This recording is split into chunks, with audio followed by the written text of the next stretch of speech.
Donc pour moi c'est très important que je vous en parle parce que j'ai vécu quasiment depuis 10 ans dans cet univers-là et parfois je suis extrêmement surpris de voir la qualité de l'écriture des journalistes quand on est sur Internet.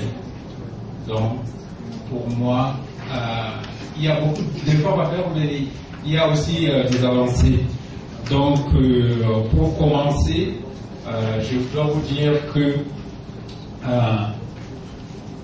ma partie, c'est un peu ça, qui sera subdivisée en deux parties. Donc, une première partie, e-journalisme, principes et pratiques. Deuxième partie, la déontologie, l'éthique, la responsabilité, la crédibilité de l'information en source, c'est pas évident. La deuxième partie, qui va appeler à beaucoup de débats certainement, c'est sur le rôle et les regards du public et surtout une grosse partie sur le journalisme citoyen que les Américains appellent citizen journalisme. Donc, on ne sait pas comment on peut pour adapter l'expression. C'est pas véritablement la même chose. Il y a une nuance entre citizen journalisme et journalisme citoyen. Nous reviendrons plus en détail là-dessus. Je commence donc par la première partie donc de e-journalisme. Qu'est-ce que c'est en fait le e-journalisme? C'est ce qu'on appelle aussi le cyberjournalisme ou le web-journalisme. Le e-journalisme ou cyberjournalisme, c'est l'écriture en ligne, savoir écrire en ligne. Quand on aura dit ça, on aura tout dit et rien dit du tout. Parce qu'on ne s'en sort pas du tout, ne serait-ce que par rapport à cette définition. C'est quoi écrire en ligne?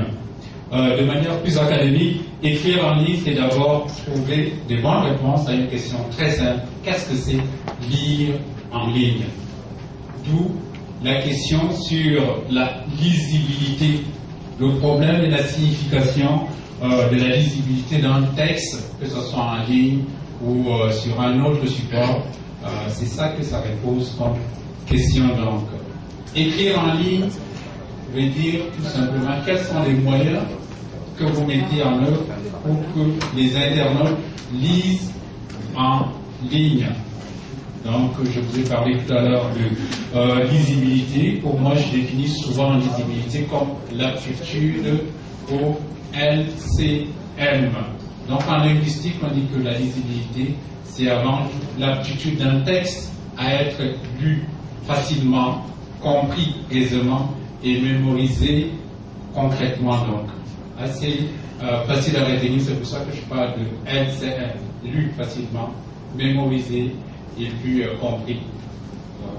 Voilà à peu près ce que je peux dire en termes linguistiques, donc sur le concept, mais sur le volet linguistique. Au-delà de ça, nous ne sommes pas dans un cours de linguistique ici. On parle de l'écriture en ligne.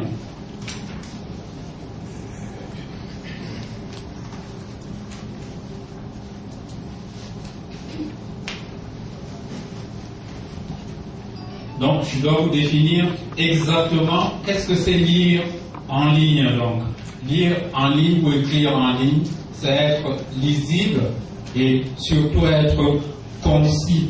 Donc, pour être concis, il faut être aller droit au but. Hein.